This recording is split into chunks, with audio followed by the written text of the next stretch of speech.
Well, in this video, we're going to talk about the St. Louis Cardinals and how the Cardinals are completely in disarray, and they decided to put Willson Contreras in the outfield.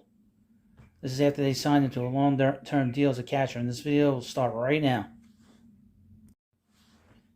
Now, as a New York Met fan, I understand that the Mets are not doing so hot, and if they don't start winning and start hitting the way they're supposed to, there will be a rant here at the baseball hut, the likes of which you have never seen. So just keep that in mind. But there are other teams that are in big trouble that are probably seeing lost seasons in front of them. Mets are not at that point. Not at all. But the St. Louis Cardinals, let me read you just off of MLB Trade Rumors. Cardinals to ship Willson Contreras off catcher. Now, they signed him to an $87.5 million contract for 5 years to replace Yadi Molina as catcher. Now, according to MLB Trade Rumors, on the face of it, the Cardinals' decision to call up minor league catcher Tresh Barrera, and I looked at him, he's not a prospect, he's 28 years old, he's bounced around, didn't seem like the sort of deal to make headlines around baseball, but the ramifications of it are significant.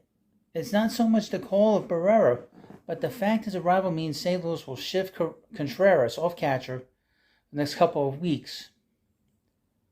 And that also Andrew Knizner to take over as the primary backstop. It's a huge move to shift your star off-season recruit off his primary position just a month into his first season. And that tells you a couple of things. That his catching was really bad. That it was such a drop-off from Yadi Molina that they had to sort of make this change. Now, according to this, his offense doesn't look too bad, but then that's not in line with his career averages of batting average, slugging, on base percentage, home run total. But when you're 10-24, I guess you have to sort of blame somebody, and I guess the St. Louis organization is blaming on old Willson. Willson, I'm sorry. Willson, you stink. I think if they were on a raft, they'd probably let Willson just float away. At this point, I'm sorry. But a little castaway comment. But, the Cardinals' pitching has been really bad, if you've been following along. Their starting pitch has been really bad. The other day, in a start, the Cardinals gave up 11 runs in the fourth inning against the Los Angeles Angels. Jack Flaherty pitched. He had to come out of the game. I guess he was hurt. But he gave up 11 runs in the 11th inning. In the fourth inning. He has pitched terribly. Miles Mikolas, he has pitched terrible. Steven Matz, he has pitched terrible. Thankfully, the Mets didn't sign him 2 years ago by getting to bring him back. But the pitching staff has been just dreadful for the Cardinals. They just recently, a few weeks ago, sent down Jordan Walker, who they have him as an outfield. They had him in the outfield, but he was always a third base prospect. Interestingly enough, maybe it's time to put him back at third. Nolan Arenado, who has a big long-term deal with the Cardinals that he signed with the Rockies years ago. He looks, people saying he's probably aging. He has not gotten off to a good start, even though he's still playing well defensively. His offense has been, terrible. Paul Goldschmidt, who, he's a great player, but he's 35 years old. The MVP.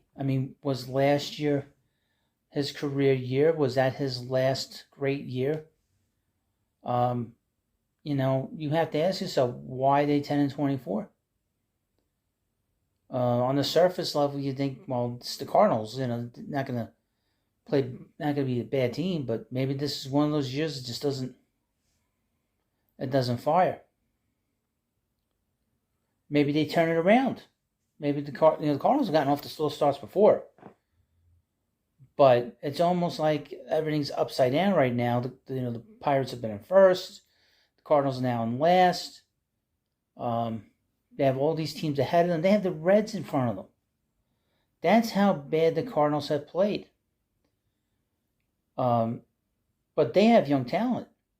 And another year or so, the Reds are going to be tough to deal with. And obviously, there's the Cubs. The Cubs have gotten off to a very strong start. The Brewers have been good. They got a good pitching staff. The Pirates have surprised everybody by being so good this year. People expect them to be good probably next year, but not this year. And they've made very shrewd moves and very smart moves. They brought back Andrew McCutchen to come back to that team and be a leader, be a veteran leader, a veteran presence, teach this young group how to win. But to get back to the Cardinals, this is very surprising. I predicted them to be a first-place team. I mean, the Cardinals are always there. But obviously right now, you have an inexperienced manager, and Omar Marmol, who I am not a big fan of. I didn't like really the antics that the Mets had with them last year when they were hitting the Mets early in the season, and how the Cardinals were kind of overreacting a little bit. I didn't like some of the things he had said after a couple of the games. So he has not done a good job. I mean, you can tell if there's a good manager or not a good manager when the team is not a good team and they're able to keep themselves together. I'll give you another example of that is the Chicago White Sox. As you know, the White Sox have gone off to a terrible start. They have a young manager. But for the last year or two, actually last year, the media in Chicago have been going hard after Tony La Russa. Now, Tony last year was able to have the White Sox be a 500 team, but 2 years ago they won 93 games. And you have a manager that doesn't seem to be the quality of Tony La Russa, even at his old, decrepit age of, what was he, 105? Tony La Russa at this point? So La Russa is gone, and you get Pedro Grabal is the manager there, and you see the difference. So you have a young manager in St. Louis. They let the old manager go. I can't remember his name. He's with the Padres now. And he was a good manager because the team was always good. And he was able to keep their head above water. I mean, Omar was able to keep them above water last year, but this is a different situation. It's a new year, and he has not been able to do that. So maybe that's the difference. Maybe, a better manager puts him in a better position. An experienced manager puts him in a better position.